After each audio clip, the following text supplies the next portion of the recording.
Assalamualaikum warahmatullahi wabarakatuh. Alhamdulillahi rabbil alamin. Wassalatu wassalamu ala ashrafil mursalin Sayyidina wa nabiyyina Muhammad ibn Abdullah Rasulil Amin wa ala alihi wa ashabihi wa man tabi'ahum bi ihsanin ila yaumiddin. Subhanaka la ilma lana illa ma 'allamtana innaka antal alimul hakim. Rabbi shrah li sadri wa yassir li amri wahlul 'uqdatam min lisani yafqahu qawli. Rabbi yassir wa la tu'assir, Rabbi tamim bi khair, wa ba'd. Saya muliakan pengerusi Masjid Sungai Tiram, Tuan Haji Zabidi, para ahli jawatan kuasa masjid, ibu ayah, abang-abang, kakak-kakak, para guru, para asatizah, para pimpinan masyarakat.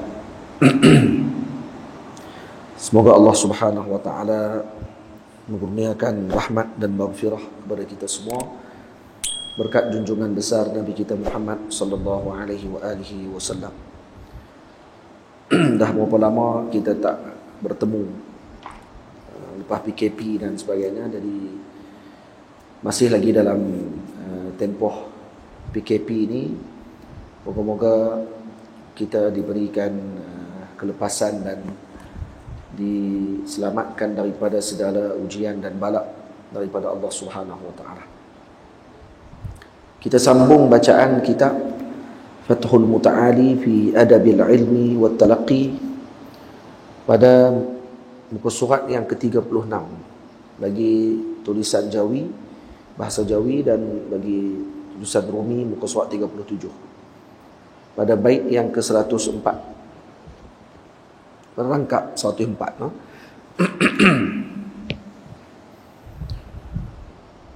Hafazlah matan yang penting wahai teman, yang menghafaz pasti nanti ke hadapan. Kita masih dalam adab penuntut ilmu. Adab-adab penuntut ilmu yang setelah kita sebutkan agar dibanyakkan dan dipenuhkan masa penuntut ilmu dengan penghasilan ilmu, dengan mutalaah, iaitu sentiasa melihat dan menilik kitab pengajian yang dia ikuti, juga dengan membanyakkan hafalan khusus bagi penuntut ilmu. Hafalan yang bagaimana? Hafazlah matan yang penting wahai teman. Hafaz matan-matan yang penting. Matan adalah ibarat kepada kalimah-kalimah yang disusun oleh alim bagi sesuatu bidang ilmu, yang mengumpulkan di dalamnya perkara-perkara yang diperlukan oleh orang yang membaca ataupun yang mempelajari kitab tersebut. Matan biasanya tidak besar dibandingkan dengan syarah. Dia ada peringkat dipanggil matan, yang kedua dipanggil syarah, yang ketiga dipanggil hasyiah ataupun syarah kepada syarah. Ini istilah dalam penggunaan kitab. Kalau kita mengaji, dia ada sebut matan, dia ada sebut syarah, dan dia ada sebut hasyiah. Dia ada ta'liq, ada tahqiq, ada tadqiq, dan semua istilah-istilah tadi diketahui oleh orang yang menceburi dalam bidang ilmu. Jadi matan ini kalimah-kalimah yang disusun, yang ringkas untuk diingat, untuk dihafal. Dan itu yang penting, yang dikeluarkan isi pentingnya oleh para ulama. Contohnya dalam nahwu, kalau pelajar dia akan mula mengaji matan al-ajrumiyah contohnya. Maka dalam matan ajrumiyah diletakkan isi-isi penting yang diperlukan oleh penuntut ilmu nahwu. Nahwu apa dia? Ilmu tata bahasa Arab. Kalau dalam matan saraf, contohnya matan bina untuk dihafal. Kalau dalam mantik, contohnya matan Sulam Munawraq, karangan Al-Imam Akhdari, ada 144 bait ataupun rangkap syair yang dihafal oleh para penuntut ilmu untuk memahami permulaan bagi ilmu mantik. Dan semua ada matan falsafah ada, matan dalam ilmu akidah seperti qaridah bahiyah ada, matan dalam ilmu falak pun ada, matan dalam ilmu tasawuf pun ada seperti hidayatul azkiya, seperti penawar bagi hati contohnya. Ini kitab-kitab matan yang mana dikarang oleh ulama untuk disebutkan perkara-perkara yang penting diperlukan oleh penuntut dalam peringkat tersebut. Jadi yang nak kena hafal apa? Hafal matan yang penting. Nak hafal matan tersebut perlu bertemu dengan guru, untuk guru tentukan matan apa yang perlu dihafal oleh seorang penuntut ilmu. Baik, kenapa kena hafal? Yang menghafaz pasti nanti ke hadapan. Itu kata Al-Imam sahib Rahabiyah, kata beliau, fahfaz fa kullu hafizin imamu, katanya. Fahfaz fa kullu hafizin imam. Hafallah, karena setiap yang menghafal itu akan menjadi imam. Maka saya nukilkan balik tapi diletakkan dalam syair ini, yang menghafaz pasti nanti ke hadapan. Imam Sahib Rahabiyah menyebut, kata fahfaz fa kullu hafizin imam. Hafallah kamu, nanti setiap yang menghafal akan menjadi imam, jadi ke hadapan daripada teman-temannya yang tidak hafal. Dan disebut juga oleh para ulama, al-hafidhu hujjatun liman lam yahfaz. Orang yang menghafal akan menjadi hujjah kepada yang tidak menghafal. Jadi kita tidak hafal, kawan kita hafal satu masalah dan dikeluarkan matannya daripada kitab sekian-sekian. Maka kalau kata kita tak ingat masalah tadi dengan lengkap, orang yang hafal akan menjadi kehadapan daripada kita pada pengetahuannya, karena dia menghafal. Sebab tu kebiasaan bagi penuntut ilmu, mereka akan mengasah otak dan kemampuan fikiran mereka untuk menghafal. Jadi belajar dengan hafal tidak boleh dipisahkan. Ini mesti berlaku dalam proses pengajian. Kalau di pondok, kalau di tempat-tempat pengajian khususnya yang tradisional, maka ini diambil berat. Tapi sebelum dihafal matan-matan ini, dihafal Al-Quranul Karim. Dihafalkan Al-Quran Al-Karim. Kurangkanlah makanan juga minuman, ini sebab utama menjadi bosan. Dan juga penuntut ilmu perlu mengurangkan makan dan minum, karena ini adalah sebab untuk menyebabkan pelajar tadi menjadi bosan dan juga menjadi malas dengan ilmu. Itu para ulama sangat ambil berat berkenaan dengan masalah makanan bagi penuntut ilmu. Kemudian yang disebut di sini, yang dipuji pada banyak minum makan, bukan yang berakal hanyalah ternakan. Orang yang kena puji kalau makan banyak ni binatang saja. Kalau kata manusia tidak dipuji kalau makannya banyak. Kita kalau makan banyak, orang tak puji kita, orang akan cela kita. Jadi sebab tu yang dipuji pada banyak minum makan, bukan yang berakal hanyalah ternakan. Maknanya binatang ternak sahaja yang kita akan seronok kalau makannya banyak, kerana lepas ni kita nak sembelih. Tapi kalau orang makannya banyak, kita nak buat apa dengan dia lepas tu? Sebab tu Imam Suhnun rahimahullahu ta'ala mengatakan, la yasluhul ilmu liman ya'kulu hatta yashba'a. Tidak akan dapat ilmu bagi orang yang makannya sehingga kenyang. Maknanya penuntut ilmu tidak boleh makan sampai kenyang. Dia akan makan hanya sekadar untuk yuqim sulbah, untuk mendirikan tulang belakang dia sahaja, nak bagi dia tidak jatuh pengsan ataupun menyebabkan sakit. Maka dia makan hanya sekadar untuk meneruskan kehidupan dia, untuk mengaji. Itu disebut la yasluhul ilmu liman ya'kulu hatta yashba'a. Tidak akan mendapatkan ilmu bagi orang yang makan sehingga kenyang. Dan di antara hikmah Sayyidina Luqman Al-Hakim rahimahullah, kata beliau, ya bunai, wahai anakku yang tercinta, idzam tala'atil ma'idatu namatil fikratu. Kalau perut penuh, maka fikiran akan tidur. Jadi akan jadi lawan. Perut penuh, otak tidur. Wa qarisatil hikmatu, dan hikmah akan hilang. Wa qa'adatil a'dha'u 'anil ibadati, dan anggota tubuh kita akan diam daripada melakukan ibadah. Jadi ini kita dapat tahu hikmah kenapa para awliya Allah Subhanahu wa taala, wali-wali Allah taala boleh bangun malam sepanjang malam. Karena apa? Karena tidak makan banyak. Mereka boleh solat panjang. Mereka boleh hidup dengan ilmu yang panjang masanya. Otak mereka sentiasa bergerak dan berjalan. Kenapa? Karena tidak kenyang perut mereka dengan makanan. Itu kita pun tahu, kalau kita kenyang perut, maka kita akan cepat tidur dan kita akan mengantuk. Macam tu dia punya apa ni yang telah disebutkan dalam kitab-kitab para ulama. Kata doktor pun menyebutkan sedemikian. Saya terlupa nama doktor yang pakar dalam bahagian perubatan pada zaman Allahumma salli ala Muhammad, zaman Greek yang terdahulu. Zaman Greek. Maksud ini zaman Aristotle apa semua tu, dia sebut kata penyakit yang paling banyak adalah daripada perut. Kerana kenyang maka akan menyebabkan penyakit akan datang. Al-Imam Syafi'i radhiyallahu taala anhu mengatakan, "Ma syabi'tu munzu 16 sanatan illa syab'atan tarahtuha min sa'ati. Lianna asy-syib'a yuskhilu al-badana wa yuqassi al-qalba." Aku tidak pernah kenyang, kata Imam Syafi'i, sejak 16 tahun. Melainkan sekali sahaja dia kata makan yang hanya sekadar untuk menyebabkan aku boleh bergerak. Sama? Jadi 16 tahun Imam Syafi'i tidak pernah kenyang. Kenapa dia tak kenyang? Imam Syafi'i kata li'anna asy-syib'a yuskilul badan. Karena kenyang akan mengeraskan dan memberatkan badan, wa yuqassil qalba, dan akan mengeraskan hati. Wa yuzilul fitnata wa yajlibun nauma, akan menghilangkan cerdik dan akan menyebabkan tidur.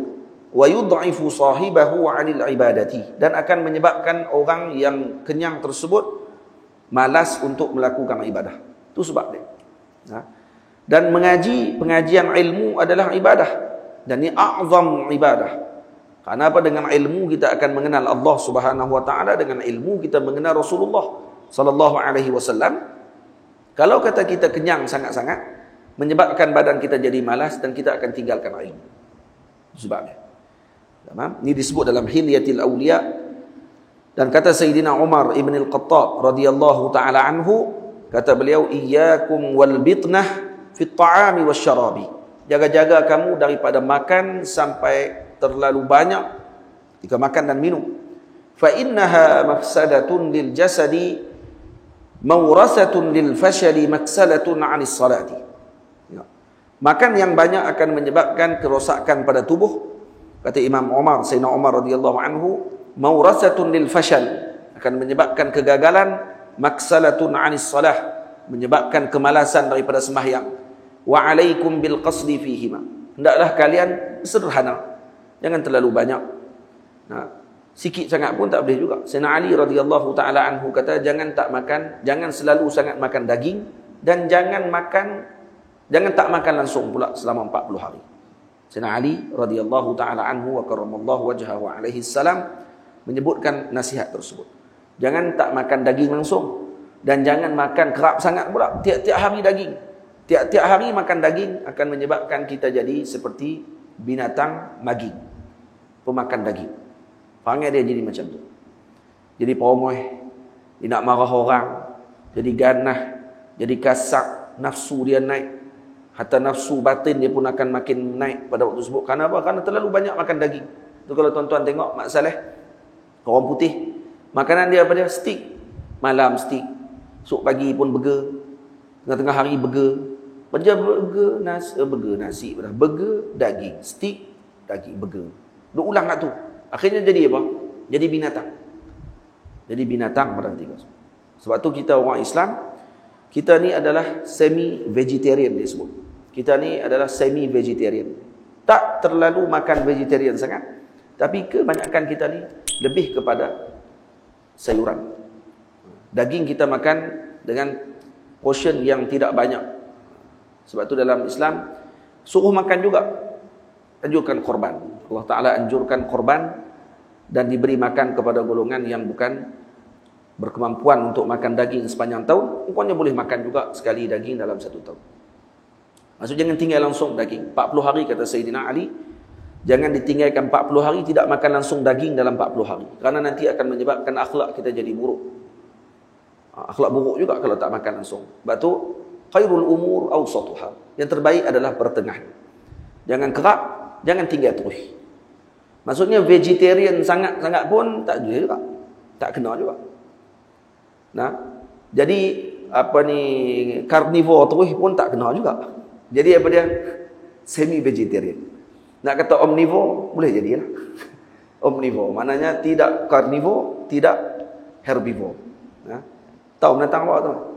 Herbivore makan sayur saja, macam lembu kerbau. Carnivore jadi macam harimau, singa.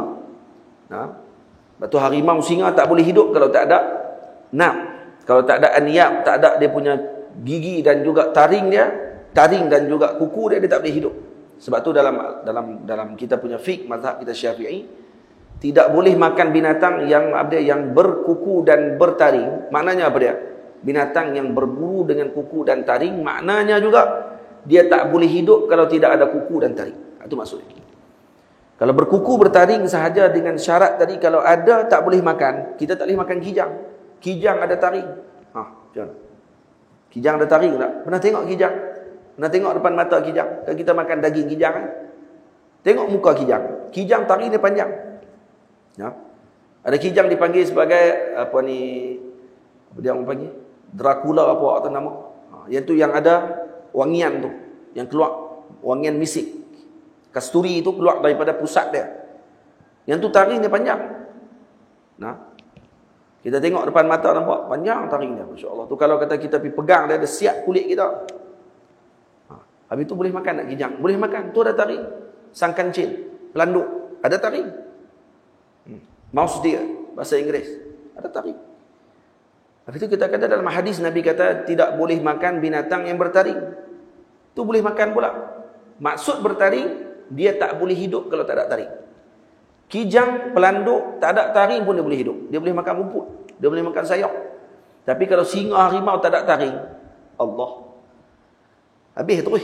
Dia nak cari macam mana? Dia nak tokak rumput, jenuh. Singa makan rumput, terbalik. Jumpa singa pula duk pepok pokok-pokok. Maksud nak kiamat dah tu. Dia takkan boleh hidup. Sebab tu yang dimaksudkan dalam hadis yang kita baca tentang binatang. Dan saya ada karang kitab berkenaan dengan binatang. Dan kita tahqiq daripada kitab para ulama berkenaan dengan masalah makanan yang binatang yang bertaring tadi. Maka tu maksud dia. Maksudnya kalau dia tidak bertaring, dia tak boleh hidup. Jadi kita bukan macam tu. Kita bukan daging sahaja kita makan, kita bukan makan sayur sahaja, kita makan kedua-duanya tapi lebih banyak pada sayuran. Itu kalau dilihat pada makanan Rasulullah sallallahu alaihi wasallam, banyaknya adalah pada tumbuhan. Daging illa 'ala dhafaf disebut dalam hadis. Nabi makan hanya ketika ada tetamu sahaja. Itu pun jarang-jarang. Bukan tiap-tiap hari Nabi makan kambing. Kita ada dengar hadis Nabi makan kambing, tiap-tiap hari hentam kambing, lepas tu kena penyakit. Tu kata macam mana boleh kena penyakit? Ni sunnah Rasulullah ni. Kamu ikut sunnah pada makanan tu saja, tidak cara makannya. Cara makan yang kena ikut sepatutnya. Makanan yang kita boleh makan apa yang Nabi makan. Tapi cara makan tak ikut. Cara makan Nabi macam mana? Sehari Nabi makan banyak mana? Sehari Nabi makan sekali saja. Lagi zakat. Nabi makan sekali. Kita tak boleh sekali. Kita kongkong sehari mesti 4 kali makan. Pagi, tengah hari, petang minum petang, malam makan malam, tengah malam 5 kali. Sebelum tidur pula makan hentam lagi 6 kali. Tengah tidur pun mimpi, makan lagi 7. Tengah tidur pun mimpi pun makan. Tu macam mana? Lepas tu duk komplain tak sihat dan sebagainya. Jadi lepas tu Sayyidina Umar kata iyyakum wal bitnah fi at-ta'am wasyarab fa innaha mafsadatun lil jasad maurasatun lil fashal maksadatun 'anis salah. Hadirin semua kalau mengaji tidak akan boleh elak daripada mengetahui tentang kesihatan. Mesti kena tahu. Kalau buka ta'limul muta'allim tariqat ta'allum, ada bab khas berkenaan makan saja, makan. Karena penuntut ilmu kalau badan tak sihat, tak jadi apa. Penuntut ilmu makanan tidak dipilih dengan baik, tak jadi apa. Sebab tu ada sebahagian di tempat pengajian dia akan pilih makanan untuk pelajar dia, khususkan. Pagi minum susu. Dan tentera mereka boleh buat macam tu. Kita tak ikut. Kita anak murid bakar Maggi. Tok guru pun hantar Maggi juga. Lagi apa dia lagi? Bagi makan ikut suka. Yang tak menempati apa yang dah diletakkan dalam panduan yang telah diletakkan oleh para salihin. Para ulama sufi, dia ada ritual makanan yang dia susun elok. Ada satu kitab saya beli. Yang kitab tersebut cerita berkenaan dengan makanan para sufi. Cerita makanan sufi dan perubatan para sufi. Macam mana orang sufi makan dan macam mana orang sufi berubat. Semua ada dalam kitab tu. Dan kalau saya dengar kata sekolah model ulul albab, dia ada susun makanan dia untuk penuntut yang bahagian ulul albab. Pagi kena makan kismis, minum susu. Tentera Amerika kata Dr. Dr. Abdul Sabur, kata silap katakan Abdul Sattar, murid kepada Syekh Mutawalli Sya'rawi. Dia cerita dalam TV Iqra, saya dengar, dia cerita berkenaan dengan tentera Amerika. Amerika tentera dia tinggi-tinggi, besar-besar. Dia tanya, kenapa, macam mana tentera dia boleh badan besar macam tu? Rupanya tiap-tiap pagi makan talbinah dia makan. Talbinah ni apa dia? Talbinah ni makanan Rasulullah sallallahu alaihi wasallam. Yang Nabi kata makanan yang bermanfaat tapi dibenci. Talbinah ni makanan yang bermanfaat dan dibenci. Dibenci kerana tak sedap. Dia buat daripada apa? Buat daripada tepung syair, tepung bali. Nah, tepung bali, kemudian dia akan masak dengan air, sama ada masak dengan air ataupun masak dengan susu. Itu ya. Kita kacau dengan susu, kacau sampai dia dilihat. Sampai dia jadi liat macam tu, tak atas pinggan, dia nak beri sedap sikit, bubuhlah madu atas dia. Baru sedap sikit. Tapi memang tak sedap. Saya makan lah, saya buat dah sendiri. Talbinah. Talbinah bukan ada pun duk jual dalam, ada kawan-kawan kita tengok duk jual dalam Facebook. Tulis talbinah. Tapi makan tengok macam makan oat konflik tu ya. Macam minum ayak holik tu. Nah, itu bukan talbinah. Tu bid'ah. Talbinah bukan macam tu. Talbinah yang dibuat oleh Nabi SAW, yang dilihat. Saya tengok orang Arab buat sendiri. Dan Arab memang makan yang tu. Talbinah ni. Talbinah ni elok untuk orang yang demam. Dimakan oleh orang demam. Nah, cara masak dia, tepung syair, tepung bali. Syarat ni mesti tepung bali. Tak boleh tepung lain. Tepung gandum tak edih. Tepung bali. Tepung bali kalau tuan-tuan buat roti, memang tak boleh nak makan terus. Pepak, patah gigi. Kerah kong. Nah, bubuhlah yeast sebanyak mana pun dia tak akan naik. Ini tepung bali yang Nabi makan. Nabi tak pernah makan tepung gandum. Nah, Nabi tak pernah makan tepung gandum. Nabi makan tepung bali. Dan tentera mereka makan yang itu, rupanya. Dia tanya balik, rupanya mereka ambil apa yang dimakan oleh Rasulullah SAW. Tu makanan setiap pagi mereka adalah talbinah. Kata Dr. Abdul Sabur lah. Allahu a'lam, dia kata dia jumpa dengan tentera mereka dalam kapal terbang waktu dia dalam perjalanan nak pergi ke mana atau. Kebetulan dia duduk di sebelah tentera Amerika seorang ni. Dan ditanya, apa dia yang kamu makan? Kerana dia doktor perubatan dia. Dan dia pakar dalam bahagian perubatan Nabawi, Tibun Nabawi. Dia ada rancangan khas dalam TV Iqra berkenaan dengan Tibun Nabawi. Cara macam mana Nabi berubat dan makanan yang Nabi makan. Itu rupanya talbinah. Tajuk yang perbincangan hari itu pasal talbinah.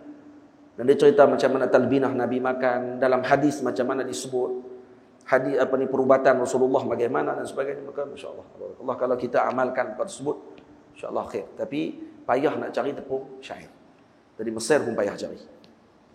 Yang kalau kita beli bali sendiri, balik blender sendiri, buat tepung dia. Berterai buat makanan tu. Baik. Kemudian Sayyidina Umar kata, wa alaikum bil qasdi fihima. Hendaklah kalian bersederhana dalam makan dan minum.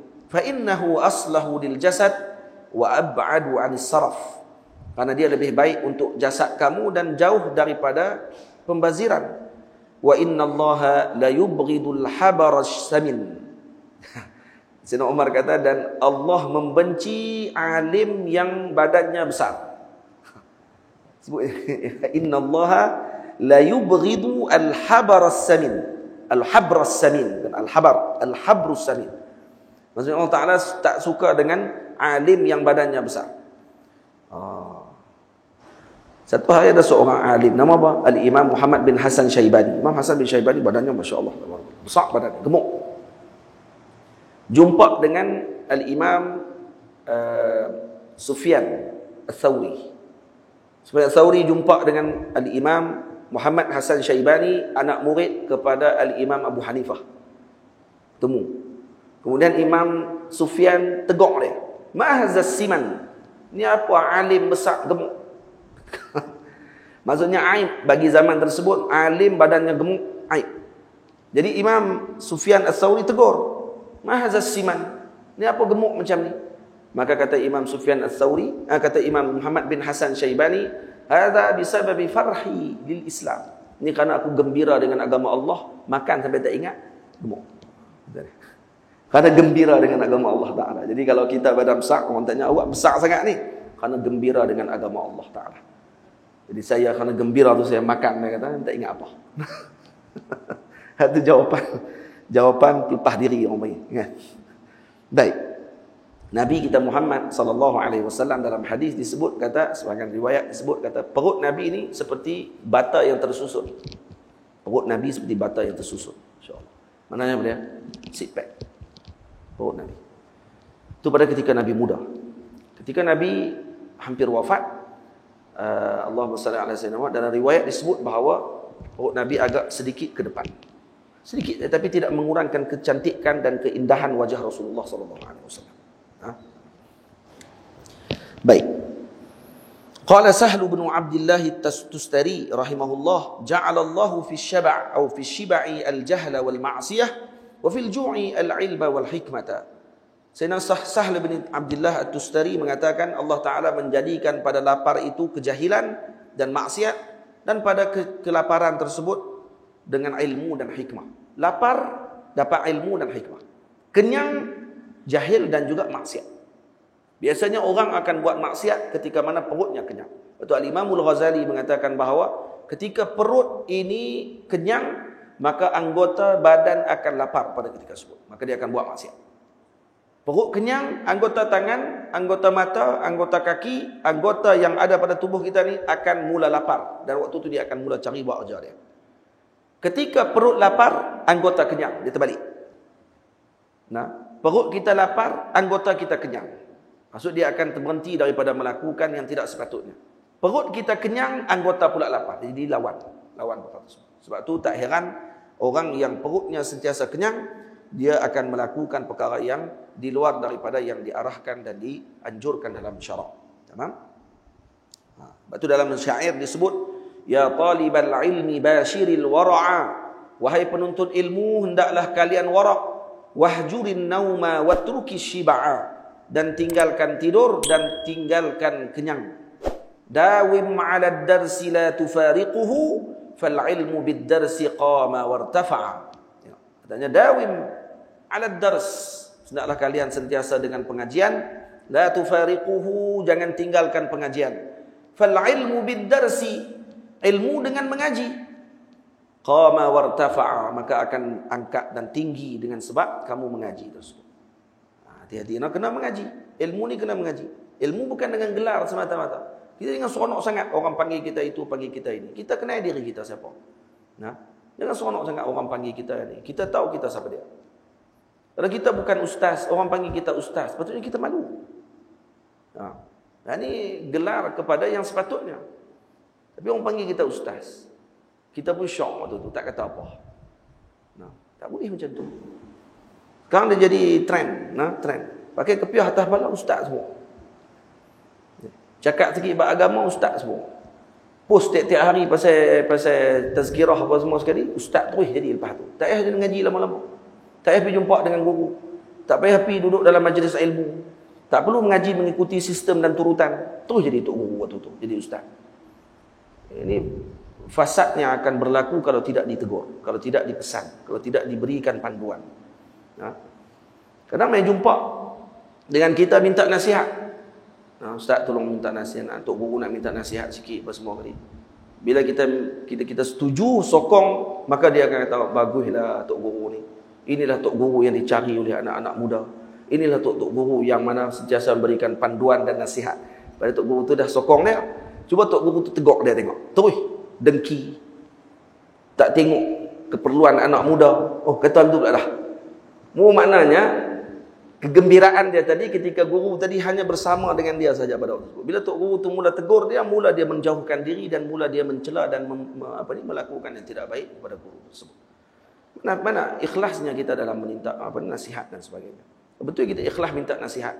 Kita tak akan rasa tercabar ketika mana dipesan oleh para guru, oleh para alim ulama. Maka kita akan rasa tenang ketika mana diberi perhatian.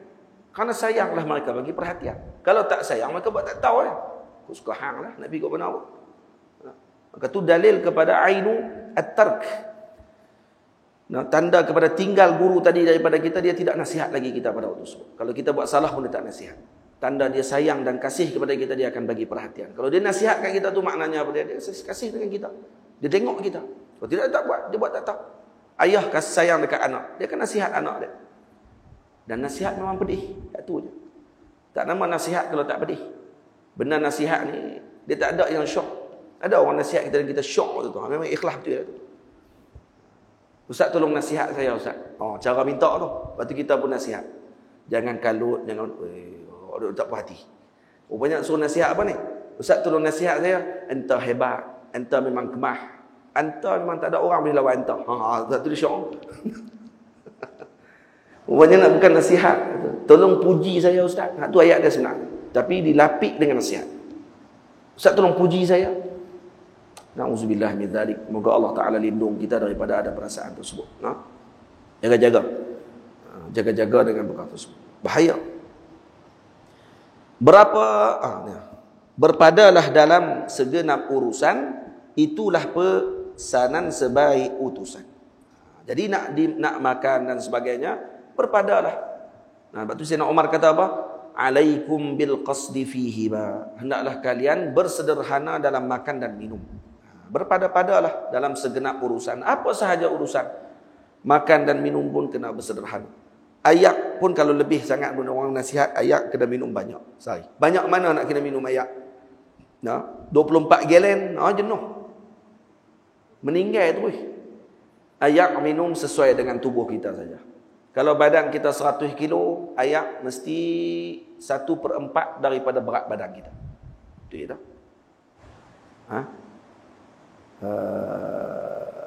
Silap abah. Ayak macam mana dia abah? Saya terlupa lah. Macam mana ayak nak kira? Ayak kalau badan kita 100 kilo, dia kena minum, macam mana tak kira, lupa lah. Dia kira 1 liter bersamaan dengan 25 kilo. Macam tu. Jadi kalau berat badan kita 100 kilo, maka kita kena makan ayak sebanyak berapa liter? Lebih kurang 4 liter. Dia tengok setakat liter kita. 1 liter sama dengan 25 kilo. Maksudnya 2 liter 50 kilo. Kalau berat badan kita 50 kilo, sehari kena minum 2 liter ayak. Jangan minum lebih pada 2 liter ayak, kerana nanti dia akan masuk dalam buah pinggang, masuk dalam limpa, bukan buah pinggang, masuk dalam kawasan limpa hati, kemudian dia akan masuk dan ayak tadi dia akan jadi leaking. Waktu tu dia akan masuk ke bahagian-bahagian yang lain, menyebabkan jadi bahaya pula pada penyakit. Dia akan jadi penyakit pula, bukan lagi kebaikan. Badan 100 kilo maknanya 25 masuk 4 liter kena sehari. Baru dia akan bersihkan balik toksin dalam badan kita. Tu cara dia. Bukan hentam 8 liter ayak. Berat badan kita baru 75 contohnya, hentam 8 liter ayak sehari itu, penyakit tu. Tak boleh. Berpadalah dalam segenap urusan. Macam itulah urusan apapun kena berpada-pada. Kurangkanlah tidurmu, jangan lebihkan, sepertiga hari jadikan amalan. Kurangkan tidur, jangan lebihkan. Maksudnya bukan tak bagi tidur, tapi jangan lebih. Jangan lebih daripada berapa? Sepertiga hari jadikan amalan. Jadi jangan lebih daripada sepertiga hari. Sehari 24 jam. 1/3 daripada 24 jam, 8 jam. Maksudnya jangan tidur lebih daripada 8 jam sehari. Kerana kita bukan singa. Singa tak apalah, 21 jam dia tidur, 3 jam dia bangkit cari makan. Kita manusia. Kita ni orang yang diberi oleh Allah Ta'ala tanggungjawab untuk kita lakukan ibadah kepada Allah Ta'ala, untuk kita duduk dengan umat, untuk kita ada tanggungjawab dengan keluarga, tanggungjawab dengan diri kita sendiri. Maka jangan lebih daripada 8 jam tidur sehari. Faham? 8 jam jangan lebih daripada itu. Maksudnya sebab itu saya sebut, kurangkanlah tidurmu, jangan lebihkan, sepertiga hari jadikan amalan. Jadi jangan lebih daripada sepertiga hari. 1/3 hari, iaitu 8 jam. Maksudnya kalau tidur kurang-kurangnya 8 jam, ataupun kurang daripada 8 jam. Tapi kalau tak tidur langsung pun masalah, berbahaya.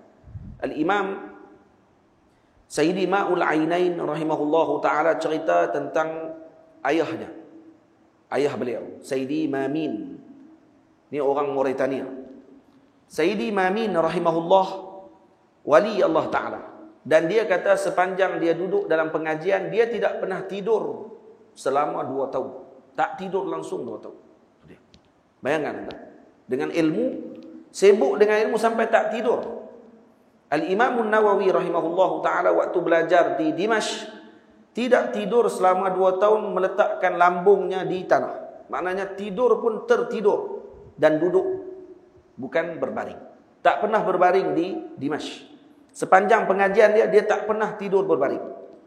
Dia hanya tidur duduk saja. Itu pun tertidur, bukan tidur. Maksudnya duduk. Kalau tengah duduk mengaji itu, tengah duduk menghafal, tengah duduk murajaah balik, tertidur, itu pun nikmat dah. 2 tahun dalam keadaan tersebut.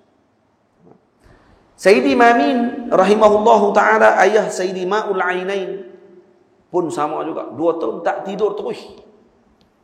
Ketika dia bertemu dengan gurunya, salah seorang wali Allah Ta'ala pada ketika tersebut, saya lupa namanya, disebut dalam kitab Izharul Haq, syarah kepada Isma' wala Taghtarir, kitab Al-Imam Ma'ul Ainain. Dia kata, tok guru dia kata kepada ayah dia, boleh tak saya nak minta izin kepada kamu untuk melihat jantung kamu? Boleh tak saya nak tengok, Ustaz? Allah Ta'ala bagi kasyaf kepada Sayyidi, guru kepada Imam Sayyidi Mamin rahimahullah. Boleh tak saya tengok jantung kamu? Kata dia, boleh. Silakan tok guru. Dia kata, saya dah tengok dah. Nak minta izin balik ya. Dah tengok dah, dia kata. Sebenarnya jantung kamu telah putus semua uratnya. Putus dah, tinggal satu je urat. Kamu lah ni bernafas dengan satu urat saja. Sebab apa? Sebab tak tidur. Sebab tak tidur. Karena kan kamu sibuk dengan ilmu sampai menyebabkan bahaya pada jiwa kamu, diri kamu. Dan kamu diberikan oleh Allah Ta'ala dengan karamah, bernafas dengan satu saja. Hak lain putus itu bukan sesumbat. Itu kolesterol. Putih. Dan saya minta kepada Allah, kata tuan guru dia, saya minta kepada Allah Subhanahu wa ta'ala agar Allah menggantikan kembali jantung kamu yang terputus tersebut, disebabkan karena kamu sibuk dengan ilmu dan juga untuk menjaga agama Allah Ta'ala. Saya minta kepada Allah, alhamdulillah, Allah jadikan kembali jantung kamu. Hati jantung sambung balik selepas itu, berkat guru dia, insya-Allah. Jadi tok guru minta nak tengok, rupa-rupanya jantung putih habis dah. Tok guru minta balik kepada Allah, Allah Ta'ala sambung balik jantung-jantung tersebut berkat gurunya tersebut. Ajaib nah kalau kita tengok contoh tu, masya-Allah, tabarakallah. Habis ada orang yang macam tu, tak tidur. Tak tidur sangat pun bahaya juga penuntut ilmu. Hati-hati. Kita bukan macam Sayyidi Mamin. Ada tok guru boleh doa kat kita, jantung sambung balik. Takut putus terus ya. Lepas tu tak ada nak mengajak, tepi dah. Kata bagaimana? Tak apa, syahid insya-Allah. Mati syahid. Ya, mati syahid. Khair. Cuma sebaiknya berpada-pada. Sebaiknya kita bersederhana. Tidur. Lepas tu di sini saya sebut juga. Nah, jangan langsung tidak tidur wahai teman. Badan otak juga perlu kerehatan. Jadi saya sebut juga macam tu. Maksudnya jangan tak tidur langsung bahaya. Tidur banyak sangat pun tak kena. Tidur banyak sampai lebih 8 jam, ni buang masa. Nah, buang masa kita dan buang kita punya hidup. Tu ada orang duk save duk hantar cerita pasal ada seorang murid tanya dekat guru dia, tuan guru, saya semalam mimpi jumpa ini, malam tu saya mimpi jumpa sekian lagi, mimpi jumpa tu lagi, jumpa tok guru ni, jumpa tok guru ni. Apa dia tanda dia wahai tuan guru? Tok guru dia kata tanda dia kamu tidur banyak. Tu ya. Dia duk mimpi ya. Mimpi tu, mimpi ni, tiap-tiap hari dia ada mimpi. Apa tanda dia tok guru? Tok guru kata tanda dia tidur banyak. Tu ya. Nak mimpi je lah kalau tak tidur. Karena mimpi adalah alamat kepada tidur. Apa alamat tidur? Alamat tidur adalah mimpi. Nah, kalau mengantuk dibezakan nuas beza dengan an-naum. Kalau mengantuk ni hanya sekadar dia tak tidur lagi, tapi dia dah tak faham dah orang cakap apa keliling dia. Tapi duk dengar orang cakap tapi tak faham apa. Itu mengantuk. Dia kira hukum mengantuk lagi. Tidur ni tak dengar terus ataupun tanda dia mimpi. Alamat saja tak semestinya, sebab ada orang tidur tak mimpi, adakah dia tak tidur? Tak tidur. Kerana dia tak dengar apa. Alamat dia akan terputus terus. Seolah telinga dia diletakkan oleh Allah Ta'ala dengan penghalang. Padahal tak ada apa penghalang pun. Ini badi' sun'atillahi subhanahu wa ta'ala. dan juga lutfillahi ta'ala kepada hambanya. Allah Ta'ala tak buat dekat telinga kita ni ada satu lagi penutup untuk kita tutup waktu nak tidur. Tak perlu. Nak tidur je seolah macam terputus karen. Putih-putih karen tu, hilang. Lepas tu tidur ni nikmat. Dan nikmat ni daripada Allah. Kena minta dengan Allah. Ya Allah bagi saya nikmat tidur. Ada anak murid kita yang tak boleh tidur. Dia tak boleh tidur. Dan nak tidur tak boleh, susah. Buat macam mana? Minta dengan Allah Ta'ala. Karena dia yang bagi tidur. Tapi jangan minta tidur terus. Lagi tidur pula lagi. Jadi Ashabul Kahfi tak apalah, boleh bangkit balik lepas 300 tahun. Takut tak bangkit terus. Minta kepada Allah jangan dicabut nyawa kita dalam keadaan kita tak bersedia. Mintalah bahawa kita ni kurang-kurangnya tahu. Sebab tu orang kalau dia sakit, Allah Ta'ala bagi nikmat kepada dia sebenarnya. Kalau dia sakit contohnya, dengan sakit tersebut dia boleh sedar dah, kata dia bila-bila masa saja. Sebab dia sakit. Dia tahu dah dia sakit, maka dia akan bersedia pada ketika tersebut. Masalahnya kalau tak sakit, tak ada apa ni. Ni yang jadi bimbang. Sini azan dulu ke tadi? Tunggu sikit. Baik. Tuan Haji kata dekat saya, Haji Zabidi kata, Ustaz ngajak sampai pukul berapa pun tak apa. Tapi saya pun takkanlah tak arti. saya malam ni saya balik ke Kedah tu. Malam ni kena balik. Tak maaf sungguh dah berapa bulan kita tak jumpa. InsyaAllah lepas ni bulan-bulan kita akan main. InsyaAllah. Mau doa lah, moga-moga tak ada lagi PKP apa semua ni. Masjid mereka jaga sungguh. Tapi kalau hak lain mereka tak jaga apa no. Masjid ni berjaga sungguh lah. Baguslah. Orang kita hak tu masjid ni harus jaga sungguh. Jaga betul, ambil gambar, ambil semua sekali, tengok suhu semua pakat jaga semua. Tapi itulah, nak buat macam mana? Ada tempat-tempat yang memang tak jaga terus pun tak kisah pula. Kesianlah. Dia tak apalah, kurang-kurang kita jaga. Mengikuti arahan juga termasuk dalam mendapatkan pahala insya-Allah. Baik. Jangan langsung tidak tidur wahai teman, badan otak juga perlu kerehatan. Seminggu sekali ambil kerehatan, menghirup udara segar dengan taulan. Ni kena ada juga rehat. Rehat dia macam mana? Kalau mengaji, kena pergi berehat juga. Dia mengaji tak berhenti-berhenti. Sampai tak ada langsung rehat. Pergi jugalah, bawa pergi ke taman, pergi mandi-mandi sungai, pergi sonok-sonok. Yang syarat dia tidak menyebabkan lalai. Dia boleh, tak ada masalah. Kemudian saya sebut apa dia? Jika kamu jenis suka permainan, bermainlah, jangan sampai lupa Tuhan. Kalau kamu jenis suka bermain, maksudnya kalau ni penuntut ilmu ni, dia suka main, mainlah, tapi jangan lupa Tuhan. Itu saja. Main apa? Main bola, silakan. Sayyidi Al-Arabi rahimahullahu ta'ala, Sayyidi Arabi Masari rahimahullah, dalam kitab ni saya dah ambil, antara kitab yang saya jadikan sebagai panduan adalah kitab Sirajut Tullabil Ulum, karangan Al-Imamul Arabi bin Abdullah bin Abi Yahya Al-Masari rahimahullah. Dalam kitab dia ada sebut, dia kata jangan main bola, dia kata kerana bola bukan mazhab aku. Dia tak setuju main bola. Main bola dia kata bukan mazhab aku, dia kata. Tapi kalau nak main sila, tapi dia bukan mazhab aku. Maknanya aku tak main bola dan aku tak anjurkan anak murid aku main bola. Karena apa? Karena lebih banyak bergaduh daripada baik. Lepas main bola berkelahi habis. Pi mengai.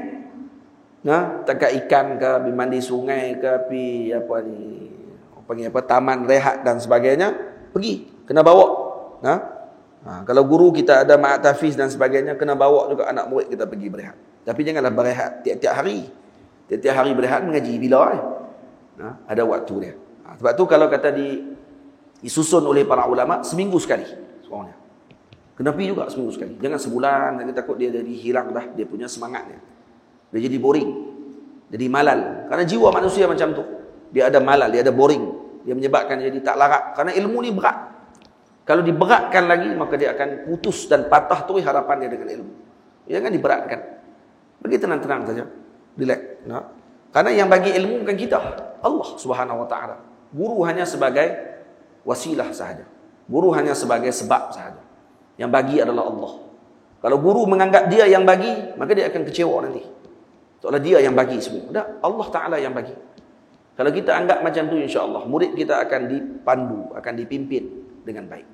Tapi kalau kita duk kita yang duk bagi, kita yang duk bagi, kita yang duk bagi, lingkup anak murid nanti. Kenapa? Karena kita sendiri merasakan kekitaan, keakuan. Aku pun dok rasa aku, macam mana anak murid tak rasa aku? Maka akhirnya anak murid akan ada keakuan pada waktu tersebut. Aku yang jadi macam ni, aku yang jadi macam ni. Kenapa? Karena tilmiz suratul syekh. Murid adalah gambaran guru. Kalau guru dalam jiwanya seperti harimau, tak akan lahir anak murid sebagai seekor kijang. Anak murid akan lahir harimau juga seekor lagi nanti. Dan panggil macam tok guru dia. Tapi kalau kata gurunya seperti merak yang cantik, elok dan sebagainya, maka anak murid nanti akan keluar sebagai itu. Jika kamu jenis suka permainan, bermainlah, jangan sampai lupa Tuhan. Ada satu permainan, saya pernah tengok kawan saya, dia pernah post di Oxford. Dalam museum Oxford ada permainan sufi zaman dulu, disimpan. Apa dia permainan dia? Dam ulak. Rupanya dam ulak ni permainan sufi. Kita duk main bodoh-bodoh kan. Tok dadu pakai lawan lompat 1 2 3 4, ada tangga, naik tangga, syok. Tak, ada permainan sufi sebenarnya. Allahu a'lam macam mana permainan. Mungkin permainan dia ada maqamat dia. Untuk sampai ke peringkat yang 100, dia ada maqam-maqam yang kita kena lalui. Setiap maqam tu dia maqam yaqadhah contohnya. Kena sedar dulu hal-hal. Hal yaqadhah, hal taubah, kena taubat. Kemudian baru datang sabar, redha dan sebagainya. Kena naik ke maqamat. Bila sampai dekat ulang, tengok-tengok kena turun balik. Dia ada pula dia punya cara dengan kena istighfar contohnya. Kalau kamu dah tahu maksudnya kamu telah naik kepada maqam tapi kamu telah dicuri oleh syaitan yang berupa ular ni, akhirnya kamu jatuh balik ke bawah. Maka bila jatuh balik ke maqam bawah tadi, kamu kena istighfar kepada Allah Taala. Jadi main bukan main saja, main dengan istighfar. Main dengan selawat, main dengan apa semua ni. Baru main. Ini main Sayyidina. Sayyidina pernah main tuan-tuan? Pernah main Sayyidina nak? Tuh, buat hotel. Lalu jumpa tanah, beli tanah. Tak duit. Buat hotel 4. Kawan tu singgah kat hotel tu, bayar 4 sekali. Bankrupt balong tu. Yang ni game ni, dipanggil game untuk ajak orang jadi kapitalis. Game untuk ajak orang jadi jahat. Maksudnya kena fikir duit saja pada kita sebut. Tukar. Jangan jadi kapitalis. Main game monopoli. Nama apa monopoli? Memang dia nak monopoli semua. Jadi kita main macam mana? Main cara sufi. Bila tak buat hotel 4 biji, elok kawan tu singgah kat tempat kita, tanya, nak duduk berapa bilik malam ni? Sebilik banyak ni. Ikut harga tanah. Sebilik banyak ni. Boleh kira. Belajar kira-kira pula. Panjanglah sikit daripada game hak biasa kita duk main tu. Lepas tu dia kerja main tarik. Ikut nasib. Duit tak ada, tarik nasib.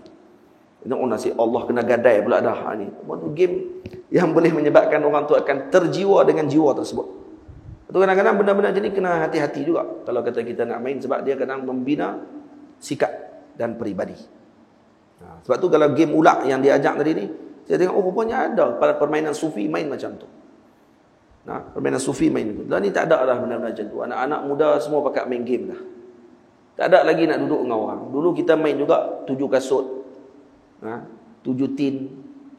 Lepas tu ada semangat kepasukanan. Tak ada lah ni semua duduk main game. Pakat duduk kat rumah hang, aku duduk kat rumah aku, kita pakat main. Lepas tu pakat lawan maki pula.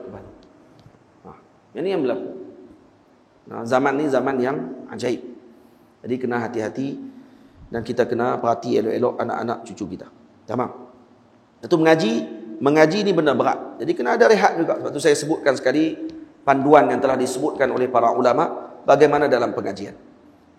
Jika kamu jenis suka permainan, bermainlah, jangan sampai lupa Tuhan. Perhatikan makananmu wahai teman, menguatkan atau mengurang ingatan. Ini masuk bab makanan pula lagi sekali lagi. Kalau nak makan, kerati elok-elok. Jangan kita makan makanan ini yang menyebabkan ingatan kita akan jadi kurang. Karena modal utama bagi penuntut ilmu adalah akal fikiran dia.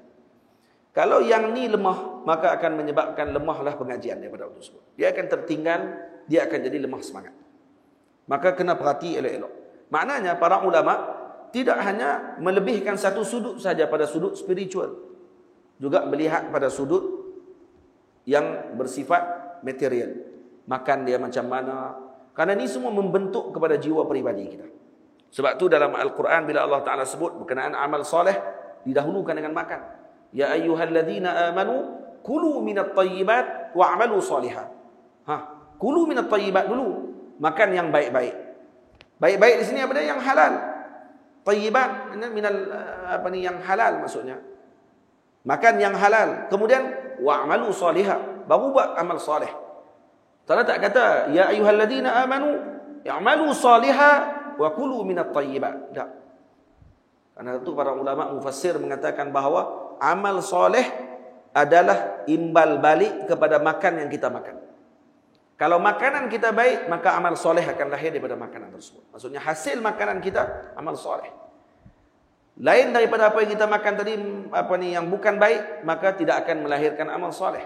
Sebab tu makanan pasar sangat dibenci oleh para solihin. Kenapa? Karena khali ani zikir. Karena tidak ada zikir. Biasanya dimasak oleh orang yang lalai, menyebabkan yang makan pun terkesan dengan makanan tersebut. Macam tu sekali. Makanan pasar. Sebab tu kalau kita tahu di pasar tadi ada orang peniaga ni memang dia ni ahli zikir, dia memang ahli selawat, kena beli kat dia. Walaupun tak sedap.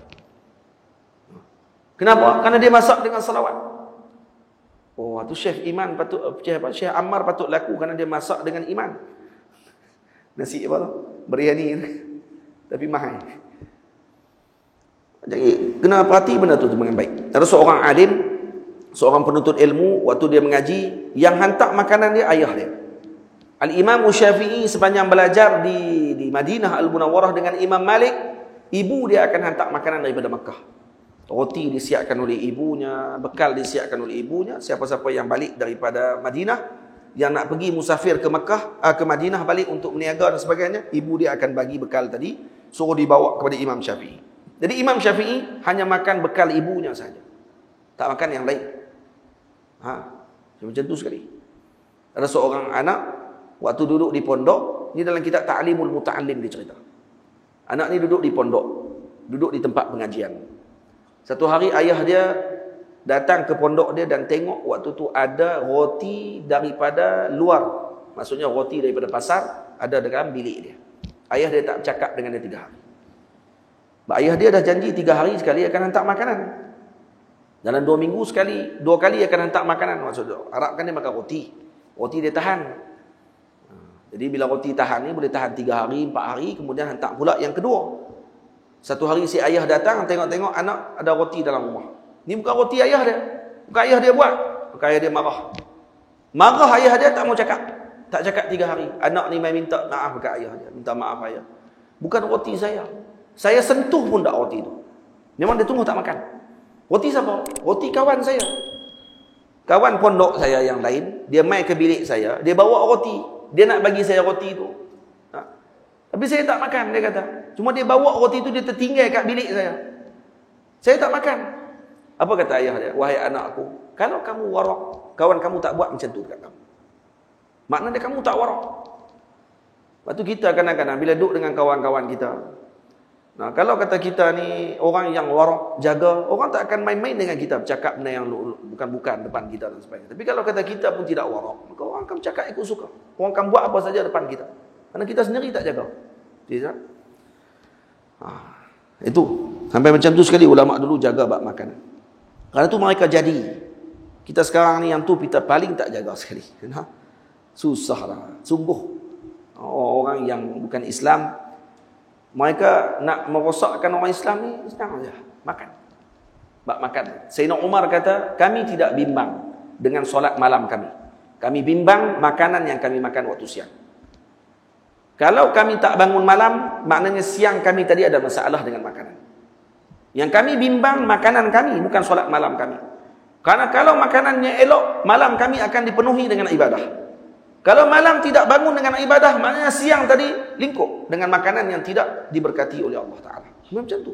Tu penanda aras. Penanda aras bagi salihin adalah bangun malam mereka. Kita tak bangun malam langsung, maknanya apa dia? Penuh perut ni dengan macam-macam. Bukan masalah tak bangun, bangun. Tapi tak sembahyang. Bangun kita. Bangun kencing dia. Bangun kencing. Lepas kencing, tidur balik. Tak pun bangun-bangun, kata, malah kencing. Tidur balik. Bangun dah. Kencing pun malah. Tidur balik. Jadi bukan bangun malam ni bukan benda yang kita kata boleh, semua orang boleh buat. Tak. Semua orang boleh buat. Dan memang benda yang paling sukar untuk dilakukan. Faham? Paling sukar. Kalau orang tu boleh bangun walau 2 rakaat, maknanya dia telah diberi peluang oleh Allah Ta'ala untuk bermunajat waktu ketika wannasu niyamun. Waktu orang semua tidur, dia bangun pada waktu tersebut untuk bicara dengan Allah Subhanahu wa Ta'ala. Perhatikan makananmu wahai teman, menguatkan atau mengurang ingatan. Apel hijau, cuka dan kacang bakilla sebaiknya dijauhkan dan dielak. Ini jenis-jenis makanan yang kena jarang-jarangkan makan. Kalau bolehnya dielak kalau waktu mengaji. Pertama apel hijau. Apel hijau dia kerana hamd, kerana dia masam. Jadi maksud di sini bukan apel hijau saja. Apa benda yang masam sebaiknya dielakkan. Bagi penuntut ilmu kalau untuk diingatkan hafalan dengan baik. Benda-benda masam dielakkan. Jeruk-jeruk masam elakkan. Jangan banyakkan makan sangat. Cuka satu lagi. Jangan banyakkan makan cuka. Dan juga apa sahaja yang bercampur dengan cuka sebaiknya dielakkan. Dan juga kacang bakilla. Kacang bakilla ni apa dia? Kacang full. Kalau kita duduk di Mesir, hak duduk makan Arab Mesir duduk makan tiap-tiap pagi tu kacang full. Memang sedap. Dan ada orang tak biasa makan, dia kata tak rasa apa pun saya. Ada orang Melayu dia pandai, dia balik dia otter pula. Dia goreng pula, buat kacang baru pula. Dia buhkan telur, dia buat sedap pula dah. Kacang bakilla dilarang oleh sebahagian guru kalau nak datang ke kelas tak boleh makan. Guru kami yang mulia Maulana Syekh Al-Imamul Akbar, Syekhul Azhar Syarif, Dr. Ahmad Tayyib hafizahullah. Waktu saya ikut kelas pengajian dengan dia di Masjid Al-Azhar, baca kitab Mustasfa fi Usulil Fiqh karangan Imam Ghazali. Waktu dia tanya soalan, sebelum kelas dia akan tanya soalan dulu. Dia akan tanya soalan ke anak-anak murid ni. Yang hadir ni dia peringkat doktor, saya tumpang masuk tumpang. Dan sebaik dia tak pernah tanya saya. Dia tanya ke Arab anak murid Arab. Tanya, ni kuliah, kamu kuliah apa? Kuliah syariah. Kuliah syariah. Jawab. Kamu mengaji usul fiqh. Jawab soalan saya. Tak boleh jawab. Macam mana tak boleh jawab? Dia kata minggu lepas dah mengaji. Mantik mengaji kita apa dia tanya. Tak boleh jawab juga. Kalau masalah mantik tak boleh jawab. Dia marah waktu tu. Mana dia tanya? Kamu makan apa pagi ni? Kamu makan full? Terus dia tanya, kamu makan kacang tu? Kacang full? Itu kan makanan ruji masyarakat Mesir. Dia baru makan yang tu pagi-pagi. Dia kata, aku haramkan. Pada hari Selasa, sebelum kelas aku, tak boleh makan kacang full. Dia kata dia. Tak boleh. Haram, kata dia. Nak mai kelas aku, jangan duk makan kacang tu. Mai dulu ke kelas, lepas tu nak makan-makan, dia kata. Mai kelas dulu. Jangan makan kacang tu. Kerana kacang tu mewarisi lupa. Dalam kacang tu dia ada selulosa dia panggil. Dia ada satu bahan yang dipanggil selulosa. Selulosa ni kalau kita makan yang pertama dia cepat kenyang. Perut kita akan cepat kenyang, dia jadi berat. Sebab tu orang makan kacang full dia boleh tahan sehari. Azhar, anak-anak murid di Azhar zaman dulu waktu duduk dalam Masjid Azhar, dia ruak yang ada dalam Masjid Azhar, mereka hanya diberi makan 2 kali sehari. 2 kali. Dan 2 kali itu roti dengan kacang full. Makanan dia pagi sekali, petang untuk nak masuk malam sekali. Dapat roti seorang 2 keping. 2 keping siang, 2 keping malam. Itu makanan Azhariyun. Itu zaman dulu lah, tak ada lah. Dan dalam tu dia letak kacang full. Kenapa letak kacang full? Karena dia ada selulosa. Selulosa ni sejenis bahan yang ada dalam kacang tersebut yang menyebabkan cepat hadam dan dia cepat kenyang. Dan dia juga boleh menyebabkan mengantuk dan dia juga boleh menyebabkan kita jadi lupa cepat. Dia ada bukhur, dia macam ada asap wak yang dia akan naik daripada perut, dia akan menutup otak kita jadi bodoh. Faham? Masyayikh sebut, sebab tu jangan makan full waktu sebelum kelas, kata Syekh. Kita jaranglah makan kacang full, kita makan nasi. Disebabkan kita makan nasi, maka kita pun nasi, lupa habis semua. An-nas bahasa Arab manusia. An-nas diambil daripada apa? An-nasi, daripada nasi. Nasi apa dia? Lupa. Karena kita ni suka lupa. Dan kita pun dahlah nasi, makan pun nasi. Elok lupa semua. Ngaji apa pun lupa, hari ni ingat, esok lupa, sagi ingat waktu ni, balik sagi keluar tu ya lupa terus. Ngaji apa tadi? Kenapa? Karena makan nasi. Apel hijau, cuka, kacang bakilla sebaiknya dijauhkan dan dielak. Juga makanan yang membanyakkan kahak. Ni. Apa lagi makanan yang membanyakkan kahak? Jauhkan juga. Banyak kahak dia akan menyebabkan kita jadi lupa juga. Susu berlebihan, ikan juga lemak. Ini antaranya. Susu berlebihan pun tak elok. Jangan jarangkan. Jangan banyak sangat. Hari itu kalau kita sehari makan 3 kali, jangan 3 kali susu. Sekali saja cukup susu. Sekali saja cukup. Jangan sampai 3 kali susu. Apatah lagi yang jenis makan semua nak cuma susu. Kalau kopi, susu dalam kopi. Kalau makan ayak apa pun susu. Minum sirap pun letak susu jadi bandung. Ayak limau pun bersusu juga. Jam. Melugai. Semua. Lepas tu pula makan gulai. Dalam gulai ada susu. Semua susu. Akhirnya jadi apa kita? Kahak banyak. Bila kahak ni dipanggil balgham. Balgham ni dia main daripada dada, dan dia boleh datang daripada kepala. Daripada kepala pun boleh turun. Kita kadang-kadang duduk saja kita boleh berasa. Ni macam ada benda turun. Dia macam kahak tu. Dia turun. Dia boleh main daripada bawah, dia boleh main daripada atas. Dan ni boleh menyebabkan lupa. Sebab tu antara makanan yang boleh menyebabkan hilang perkara tersebut, apa dia? Ni saya sebut. Liban, mustaka dan kismis diamalkan, menguatkan serta menambah ingatan. Susu berlebihan dielakkan. Ikan jangan banyak sangat pun. Ikan jangan banyak. Makan ikan tiap-tiap hari pun tidak elok. Boleh menyebabkan kahak. Yang ketiga, lemak. Lemak pun boleh menyebabkan kahak. Yang penting apa dia? Bersederhana. Itu saja. Bersederhana. Betul lagi ada sebahagian ulama kata, jangan makan ikan sekali dengan susu. Ada sebut. Kata dalam pengajian Nahu, kalau kita mengaji Nahu, dia akan sebut satu contoh. Yang biasa orang akan mengaji Nahu, dia akan jumpa contoh ni. La tashrabil laban la tashrabil laban apa dia? La tashrabil labana wa ta'kulis samaka. Boleh baca 3 wajah. La tashrabil labana wa ta'kulis samaka. La tashrabil labana wa ta'kulas samaka. La tashrabil labana wa ta'kulis samaka. Wa ta'kulus samaka. 3 baca. Dan ketiga-tiga makna dia beza. Kalau kita mengaji nahwu kita tahu apa beza 3 tu. Kalau ada orang sebut kat kita, la ta'kulis samaka wa tashrabul labana. Betul orang seorang lagi kata, la ta'kulis samaka wa tashrabal labana. Apa makna pula? Jadi ta'kulu, hak ni ta'kula, hak nu ta'kuli. Mana satu ni? Hak tu kena mengaji nahwu lah. Mengaji nahwu. Kalau kita mengaji nahwu, kita akan tahu beza 3 tu. Sampai bagi contoh tu, sebagian ulama bagi contoh tu. Contoh tu diberikan, maksud jangan digabungkan ikan dengan susu. Jangan digabungkan ikan dengan susu. Tapi bezalah pada maksudnya. Saya bagilah jawapan dulu. Nanti kalau tuan-tuan mengaji nahwu, tuan-tuan jumpa balik nanti. La ta'kulis samaka, la nafiyah. La nahiyah. Kalau la nahiyah, maknanya dia akan menjazamkan fi'il. La ta'kuli. Asalnya ta'kul. Dia mesti sukun. Tapi disebabkan kerana dia iltiqa' sakinain, dia bertemu sukun dengan sukun, as-samak, la ta'kulis samaka, kan? Maka as-samak, alif lam tu sukun juga, maka bertemu 2 sukun dibariskan yang sebelumnya. Jadi ya la ta'kulis samaka. Kalau dibaca wa tashrabil labana, maknanya dua-dua dilarang. Maksudnya jangan makan ikan, jangan makan susu. Dua-dua sekali dilarang. Dua-dua dilarang tu. Tapi kalau orang disebut la ta'kulis samaka wa tashrabul labana, apa makna dia? Waw tu waw istinaf.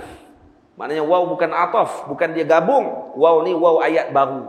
Maksudnya jangan makan ikan, tapi minumlah susu. Susu bagi minum. Ikan dia jangan makan. Tapi kalau orang disebut pula la ta'kulis samaka wa tashrabal labana. Waw tu waw ma'iyah. Bukan waw ataf, bukan waw istinaf. Waw ma'iyah.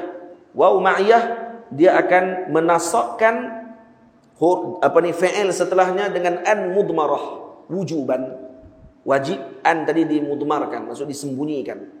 Jadi kita baca seolah macam mana? Wa tashraba, ay wa an tashraba al-labana.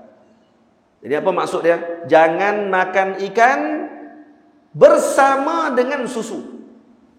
Maksudnya kalau tak bersama boleh minum. Maksudnya makan ikan pun boleh, susu pun boleh, tapi jangan sekali. Faham? Bersama dengan susu tak boleh. Maksud ikan pun boleh makan, susu pun boleh makan. Tapi yang tadi ikan tak boleh makan, susu pun tak boleh makan. Yang kedua, contoh kedua, la ta'kulis samaka wa tashrabul laban. Ikan tak boleh makan langsung, susu je boleh makan. Yang ketiga, la ta'kulis samaka wa tashrabal labana. Ikan boleh makan, susu pun boleh makan, tapi jangan sekali. Kalau sekali tak boleh. Faham ke tak faham ni? Ingat tak baris tadi tu? Ingat tak ingat, angguk bilah.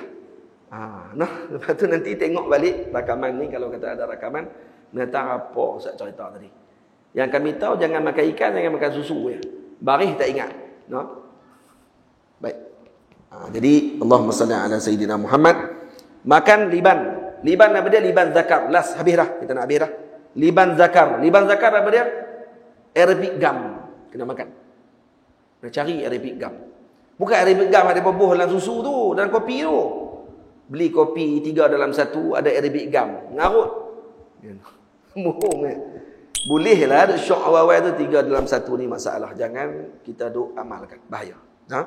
Jadi, main pondok buat keluar jenis produk-produk macam tu, sepatutnya. Saya tak setuju keluar produk-produk macam tu.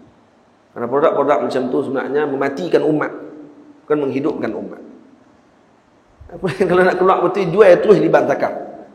Jangan jual susu 3 dalam 1 ni. Tak elok.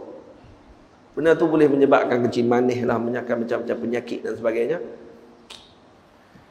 Kita nak menghidupkan umat, tapi produk kita mematikan umat. Tak sepatutnya.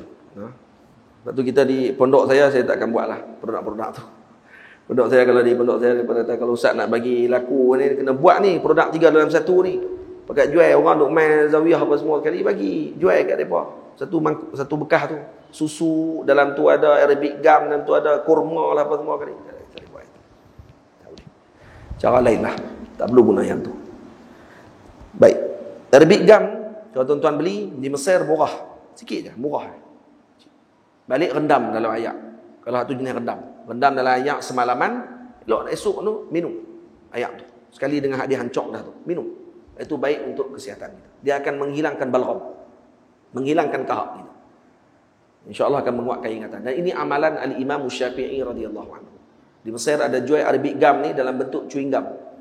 Tak ada apa. Tak ada apa. Kita punya kunyah macam chewing gum. Sampai dia jadi putih. Dia kuning.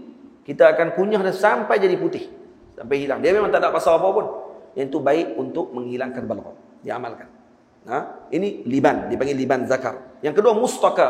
Mustaka lebih kurang liban zakar juga. Kedua-duanya adalah getah pokok. Dua-dua getah pokok. Dan dua-duanya baik untuk kesihatan. Makan. Kalau boleh, cari. Kalau di Saudi mahal. Liban zakar dia mahal. 1 kilo saja dekat 400 rial. Di Mesir murah. 1 kilo baru berapa genih. Tapi berabuk. Huduh lah. Kalau kita makan tu keluar habuk habis. Tapi kalau di Saudi jual di Abdul Samad Qurashi, oh Masya Allah, segak betul lah. Sedap lah tu makan. Sedap lah, sedap cara dia lah. Sedap cara tak ada rasa.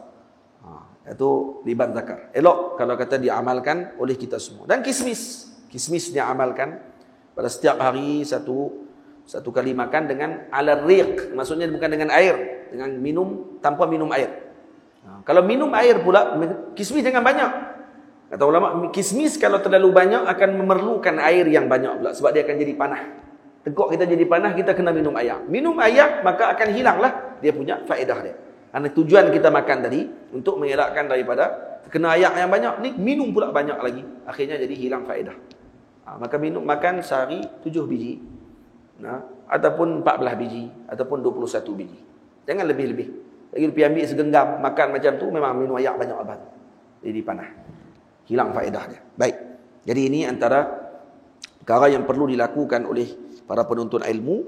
Jadi di sini kita dapat faham ibu ayah semua. Penuntut ilmu bukan hanya sibuk dengan ilmu, tapi mereka juga sibuk dengan mengetahui perkara yang menjaga tubuh badan mereka bagi mendapatkan faedah dalam ilmu. Jadi tak salah kalau penuntut ilmu kata kami nak mengaji saja, bab-bab ni nak ambil berat berapa. Tak, kalau kita ulama tak akan tulis dalam kitab mereka tentang masalah makan dan minum, khususnya bagi penuntut ilmu. InsyaAllah kita akan bertemu pada bulan hadapan. Alhamdulillah kita boleh selesai bab ini. Nanti kita akan bertemu, kita akan sambung pada adab penuntut ilmu dengan gurunya. Ini baru masuk bab yang sulbi besar, yang penting untuk kita ambil perhatian. Dan moga-moga Allah Ta'ala memberikan kebaikan kepada pihak masjid, khususnya kepada pengurusi masjid Tuan Haji Zabidi dan juga para ahli jawatan kuasa, juga kepada para guru, para asatizah, ibu ayah, abang-abang, kakak-kakak yang hadir pada hari ini. Moga-moga Allah Ta'ala berikan kebaikan kepada kita semua. Lepas ni masuk Ramadan dah. Ramadan sebulan pula. Jadi bulan lagi lepas raya pula lah kita akan bertemu pula. Jadi Mai ni macam Mai nak pergi tutup balik. Lepas Mai tu pula, dia berapa lama pula nak jumpa pula lagi nanti. Dan tuan saya jemput nanti kalau ada rezeki pergi ke pondok. Alhamdulillah baru-baru ni dah piling dah tutup guru pakat Mai. Kemudian anak murid pun dah ada. Dah ada 11 orang anak murid yang rasmi. Lepas tu ada 2-3 orang yang tidak rasmi, yang duk main mengaji dan sebagainya daripada luar. Mereka ada sewa rumah di situ. Yang tetap ada 11 orang dah. Daripada mula mengaji dah dekat 3 bulan dah. Dah hafal matan Emirati, matan Nahu dah hafal. Dan doa lah moga-moga Allah Ta'ala bagi semangat pada mereka. 4 tahun tak boleh balik. Ini tahun pertama mereka tak boleh balik 4 tahun. Dah mula lah insya-Allah. Jadi kalau ada rezeki peluang, pergilah berjalan ke pondok saya di Pedu. InsyaAllah saya jemput tuan-tuan semua pergi ke sana. Baik, setakat itu dulu. Wassallallahu ala sayyidina Muhammad wa ala alihi wa sahbihi ajma'in. Saya minta izin dulu tuan-tuan, kami perjalanan jauh lagi. Jadi saya dah solat jamaah dah. Jadi nak minta izin. Itu tuan-tuan tengok saya keluar ni kata, tak semayang Ustaz ni. Semayang dah. Kami memang musafir. Jadi hatu nanti akan mengaji tu adab dengan guru tu nanti insya-Allah. Buat baik sangka dengan tok guru, baik kena adab. Insya-Allah nanti kita akan jumpa lagi. Jazakumullah khairul jazak. Assalamualaikum warahmatullahi wabarakatuh. Bismillahirrahmanirrahim. Alhamdulillahirabbil alamin. Wassalatu wassalamu ala asyrafil mursalin wa ala alihi wa sahbihi ajma'in. Rabbana atina fid dunya hasanah wa fil akhirati hasanah wa qina adzaban nar. ربنا زدنا علما وسع في رزقنا وبارك لنا فيما رزقتنا وجعلنا محبوبا في قلوب عبادك وعزيزا في عيونهم وجعلنا وجيها في الدنيا والآخرة من المقربين يا كثير النوال وحسن الفعال قائما بلا زوال يا مبدئا بلا مثال فلك الحمد والمنة والشرف على كل حال وصلى الله على سيدنا محمد وعلى آله وصحبه أجمعين والحمد لله رب العالمين. السلام عليكم ورحمة الله وبركاته.